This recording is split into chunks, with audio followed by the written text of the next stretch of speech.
ചിങ്ങമാസത്തിലെ വിനായക ചതുർത്ഥിയാണ് ഈ വരുന്ന ബുധനാഴ്ച.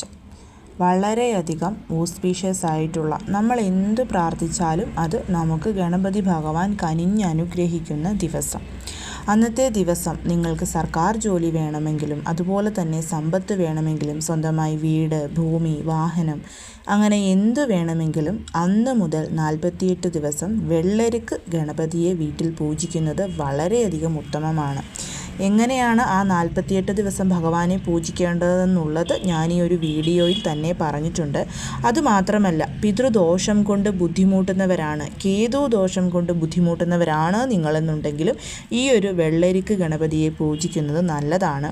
അന്നത്തെ ദിവസം എങ്ങനെയാണ് ഗണപതി ഭഗവാനെ പൂജിക്കേണ്ടത്, അതുപോലെ വീട്ടിൽ ഐശ്വര്യമുണ്ടാവാൻ സ്ത്രീകൾ വീടിൻ്റെ മുൻവാതിലിൽ വരയ്ക്കേണ്ടുന്ന കോലത്തെക്കുറിച്ചും അതുപോലെ തന്നെ ഗണപതി ഭഗവാന് മുൻപിൽ വരയ്ക്കേണ്ടുന്ന കോലത്തെക്കുറിച്ചുമൊക്കെ ഞാൻ ആ വീഡിയോയിൽ സ്പെസിഫൈ ചെയ്ത് പറഞ്ഞിട്ടുണ്ട്.